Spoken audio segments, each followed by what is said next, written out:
लालू बोलते हैं कि मेरे बेटे को बना दो, फिर उसके बाद उसके बेटे के बेटे को बना दो, फिर उसके बाद उसके बेटे के बेटे को बना दो, फिर उसके बाद उसकी नस्लों को बना दो। अरे क्या हम पैदा इसलिए हुए कि हम अपने कंधों पर बिठाकर अपनी लाशों पर इनके इख्तिदार के महल तामीर करते जाएं?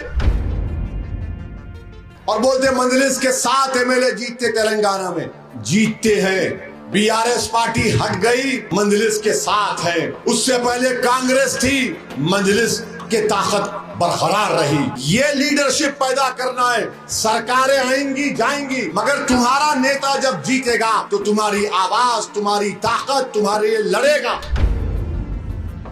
पूरा मकसद ये है कि ये जो खेल आपसे किया जा रहा है, इनका गेम खत्म करना है, इनके जुल्म का गेम खत्म करना है। उसी पार्टी ने मौलाना सनाउल्लाह साहब से कहा कि आप इस कानून पर नहीं बात कर सकते। ये मैं नहीं कह रहा हूं, मौलाना मरहूम का वीडियो है। उस वक्त बोलने नहीं दिया, आपको बोलने देंगे? गठबंधन का नाम लेते हैं, लालू बोलता है MY मुस्लिम यादव। लालू और उनकी पत्नी को 15 साल मुख्यमंत्री बना दिया, सीमांचल का कुछ हुआ। तेजस्वी यादव को उप मुख्यमंत्री बना दिया, कुछ हुआ सीमांचल का। आखिर क्या बात है कि लालू बोलते हैं कि मेरे बेटे को बना दो, फिर उसके बाद उसके बेटे के बेटे को बना दो, फिर उसके बाद उसके बेटे के बेटे को बना दो, फिर उसके बाद उसकी नस्लों को बना दो। अरे क्या हम पैदा इसलिए हुए कि हम अपने कंधों पर बिठाकर अपनी लाशों पर इनके इख्तिदार के महल तामीर करते जाएं?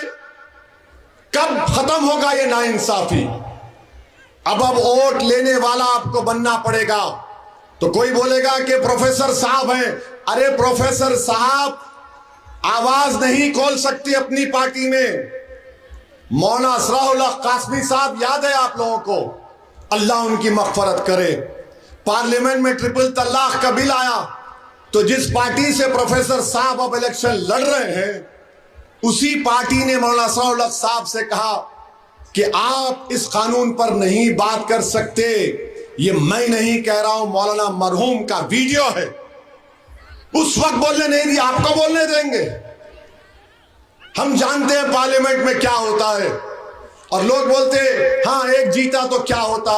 अरे बाबू 540 की लोकसभा में एक असदुद्दीन ओवैसी तुम्हारा भाई और बेटा है, और एक असदुद्दीन ओवैसी अल्लाह के करम से 540 के ऐवान के दरो दीवार को सच्चाई और दलील देकर हिला के रख देता, उनको आईना दिखा देता। तो इसकी जरूरत है आपको। और बोलते मजलिस के 7 एमएलए जीतते तेलंगाना में, जीतते हैं। बीआरएस पार्टी हट गई, मजलिस के साथ है। उससे पहले कांग्रेस थी, मजलिस के ताकत बरकरार रही। ये लीडरशिप पैदा करना है। सरकारें आएंगी जाएंगी, मगर तुम्हारा नेता जब जीतेगा तो तुम्हारी आवाज, तुम्हारी ताकत तुम्हारे लिए लड़ेगा। सरकार बनाना है, सरकार बनती नहीं है। 2004 से सरकार नहीं बन रही है। एक बार बोले 2015 में लालू नीतीश आ गए, फिर बाद में बोले चाचा भतीजा आ गया बीच में, वो खत्म हो गया। हर रोज हर चुनाव के दिन एक नया ड्रामा करते हैं। और याद रखिए, इन लोगों का साथ मत दीजिए। ये डूबने वाले हैं, ये आपको भी लेके डूबना चाहते हैं। मजलिस का साथ दीजिए, पतंग छाप पर बटन दबाइए, अपनी पार्टी को कामयाब करिए। और हम आपको ये यकीन दिला रहे हैं कि अल्लाह जब तक जिंदा रखेगा हम सीमांचल की लड़ाई लड़ते रहेंगे। मेरा बाजू भी कट जाए तो मैं सीमांचल की लड़ाई लड़ूंगा। अगर मेरे मुकद्दर में लिखा है कि मेरी गर्दन कट जाएगी, तब भी मैं सीमांचल की जनता को झुकने नहीं दूंगा। मैं अपने आप को गिराने तैयार हूं। एक चाहिए आपको सीमांचल में जो लड़ता रहे आपके लिए, तभी तो सीमांचल से इंसाफ होगा। वरना अगर सिर्फ विधायक को जिताना, तौसीफ आलम को, अख्तरुल ईमान को, सरवर आलम को, गुलाम सरवर को, आगाज अंदाज को, या फिर आदल हसन को, या फिर मंजूर आलम को सिर्फ विधायक बनाना नहीं है। पूरा मकसद ये है कि ये जो खेल आपसे किया जा रहा है, इनका गेम खत्म करना है, इनके जुल्म का गेम खत्म करना है। वो गेम जब खत्म होगा तभी तो इंसाफ होगा।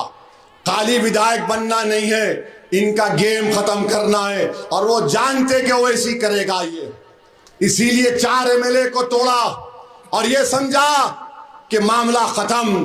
अरे जालिमों, जिंदगी की आखिरी सांस तक सीमांचल जिंदाबाद का नारा लगाने वाले का नाम असदुद्दीन ओवैसी रहेगा।